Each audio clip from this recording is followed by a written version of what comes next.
we could have done better in that a really sophisticated approach to the case would have been to try to put it all on with video evidence.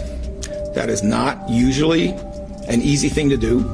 I would say with 20/20 hindsight, it's something that could have been done, and I own that. I mean, ultimately the buck stops here.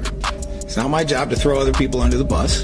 If there's a decision that is poor, and I believe that that was an incorrect decision, then we have to own it, and we have to try to do better moving forward.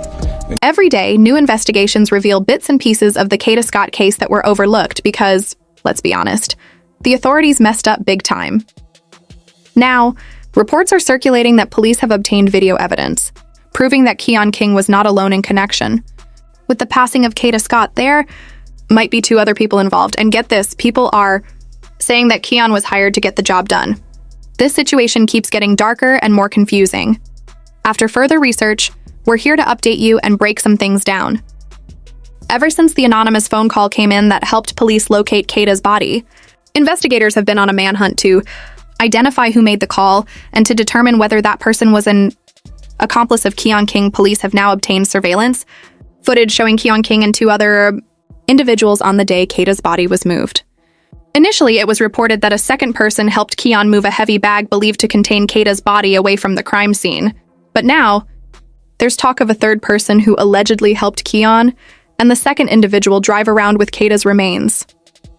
If what the police are saying is true, they may now have even more evidence showing that Kada's death was premeditated and ruthless.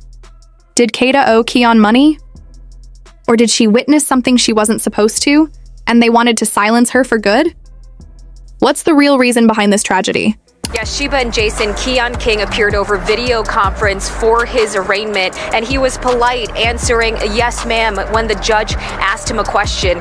King has been in custody for over a week now in connection to Kada Scott's disappearance and now murder, and the judge says he'll remain behind bars without bail. So we know that Kada Scott was picked up on October 4th, and from that day on, she went missing, until her body was eventually discovered buried in a shallow grave in a wooded area behind Ada H. Lewis Middle School.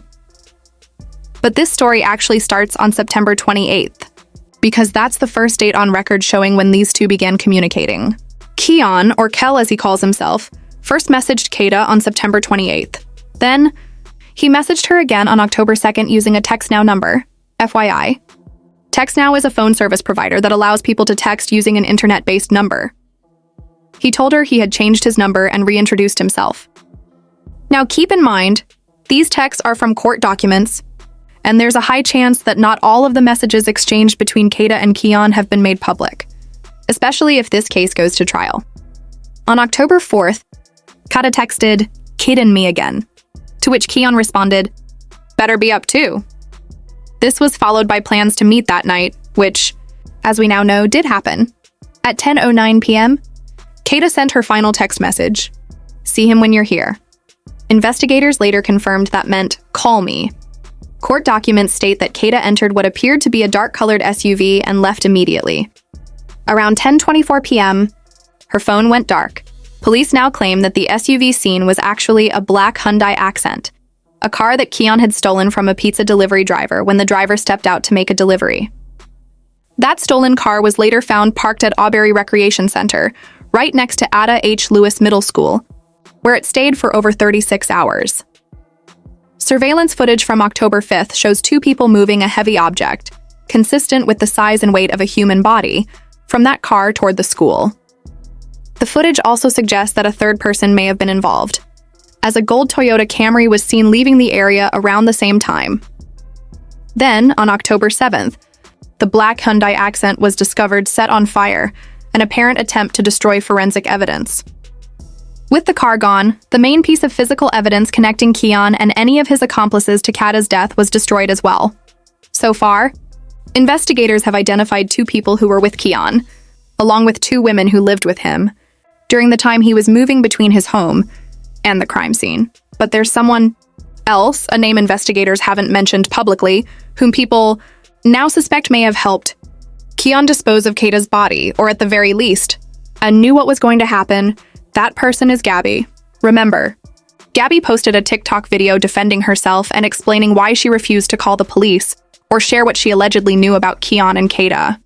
So one day Keon calls me, and keep in mind I am in school, I am in Maryland, and he will usually just call me, just to check up and talk. So he calls me and he asks me if I know Kada. And I'm like, yeah, I know Kada. And he's like, oh yeah, I noticed that she lives really close to you. I'm like, yeah, she lived right in the back of me. And I'm not thinking nothing of it because he usually calls me and, we just be chatting.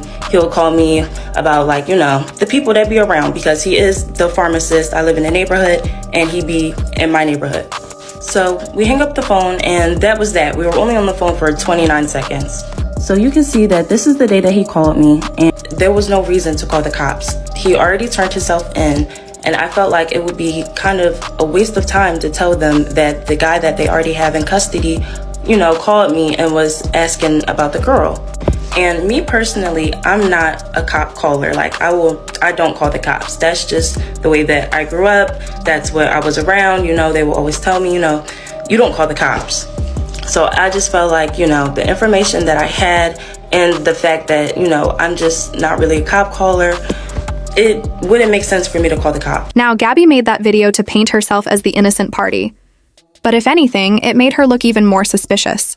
For instance, she claimed that Keon called her for 29 seconds. And during that call, she supposedly told him that Kada lived close to her. But if you look closely at the screenshot of the call Gabby posted, it clearly says outgoing, not incoming. That means Gabby was the one who called Keon, not the other way around. So what were they really talking about? Then there's the strange situation surrounding Gabby's arrest record. She posted a message to her mom saying she had been arrested and recently released. When people started digging into her background, they discovered that Gabby was arrested back in March 2025 and charged with possession of a weapon, terroristic threats, conspiracy, assault, aggravated assault, and endangering another person. Gabby is currently out on bond and still has an active case pending in court. It's possible she came to some sort of agreement with the court that allows her to travel out of state for educational purposes, because in her video, she kept mentioning that she has an exam coming up and wants to focus on her studies. I'm taking my midterms, so I'm really just trying to keep my head on the books, and I wasn't really trying to let this stress me out, so I kind of just let it go. He turned himself in. It's not really much to say or do anymore. So with Gabby's criminal record, and Keon being the neighborhood pharmacist, it's starting to look like she might have a much deeper connection to both Keon and this case than she's letting on.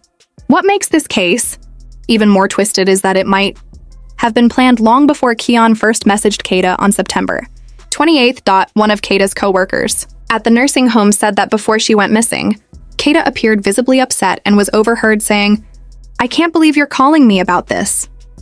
Kada's parents also revealed that just days before she vanished, she told them that someone had been harassing her. So did Kada get on the wrong side of someone? And was Keon brought in to finish the job? Another detail that doesn't sit well with people is how Kada was killed.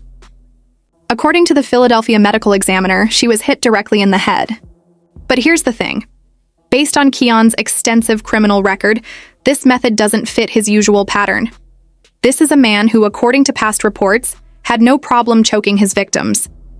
That's his preferred method of violence. So the way Kada died feels different, more detached, almost as if Keon wanted to get it done quickly without any personal contact or effort.